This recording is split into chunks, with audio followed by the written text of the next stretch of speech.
Sir எதுக்கு sir ஒரு சிலர்லாம் வலுக்கட்டாயமாக வந்து உதவி செய்கிறாங்க?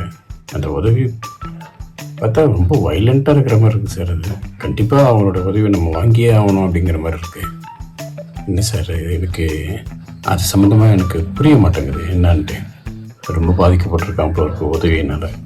ஒருவேளை உனக்கு தேவைப்பட்டிருக்குண்டா, அது உனக்கு அது தேவைப்பட்டிருக்கும், உனக்கே தெரியாமல் கூட இருக்கலாம்.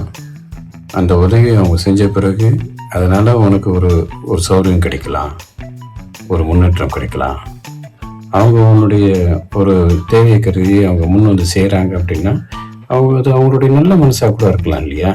அது ஏன் அது அப்படி பார்க்குற அப்படின்னா, இல்லை சார் அது எனக்கு ஒரு குழப்பமாக தான் இருக்குது அப்படின்னா, அதுக்கு என்கிட்ட ஒரு சின்ன அனுபவம் இருக்குது. நான் முன்னாடி ஒர்க் பண்ண ஒரு இடத்துல என் கூட வேலை செஞ்ச ஒருத்தவர் தேடி வந்து குட் மார்னிங் சொல்வார், விஷ் பண்ணுவார்.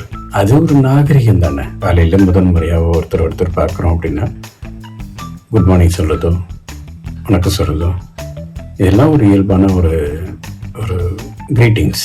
அது ஒரு பெரிய விஷயம் இல்லை தான். ஆனால் எதுக்காக காத்துட்ருக்குறோம்னா அவர் என்ன முதல்ல அனுப்புகிறதும், ஏதாவது சர்வ் பண்ணணும்னா எனக்கு முதல்ல கொண்டு வந்து வைக்கிறதும்.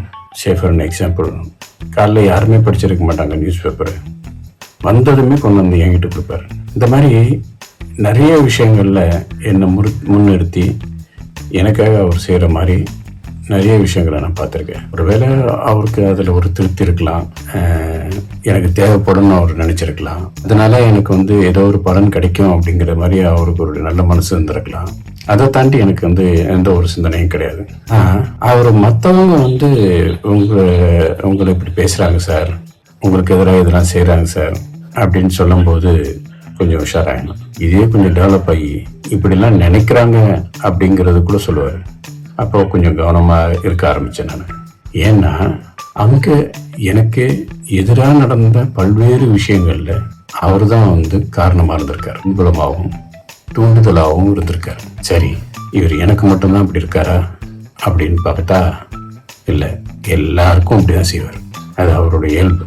ஆனால் நாம் எப்போதுமே கொஞ்சம் கான்ஷியஸாக தான் இருக்கணும். ஒருத்தவங்க உதவி செய்கிறாங்கன்னா நாம் கவனமாக இருக்கணும். தூக்கி போடுற புறைய தின்னுட்டு வயிறு நிறைஞ்சா போதுன்ட்டு வாழாற்ற ஜீவராசி இல்லை. நாம போடுறவங்க நல்லவங்களா கெட்டவங்களான்ட்டு யோசிக்கணும். அப்படிதான் இருக்கு உன்னுடைய இது. நமக்கு சில விஷயங்கள் புரிஞ்சிக்க முடியாட்டினா கூட யோசிக்கணும். அந்த யோசனை தான் நம்மளை காப்பாற்றும். எல்லா உதவியும் உள்நோக்கம் கொண்டதா இல்லை. நீ ஒன்று நல்லவன் நம்புறல. இப்போ நீ ஒருத்தருக்கு உதவி செய்யும் பொழுது அது நல்ல எண்ணத்தோடு தானே செய்வ. அது மாதிரி கூடவும் இருக்கலாம். எனக்கு ஏற்பட்ட ஒரு சின்ன அனுபவம் இருக்குல்ல, அது மாதிரி நிறையாவும் நடக்குது. அதனால் கிடைக்குதேன்ட்டு சந்தோஷப்படாமல் நம்ம கொஞ்சம் கவனமாக இருக்கணும். புரியுதா? அண்டர்ஸ்டூட்?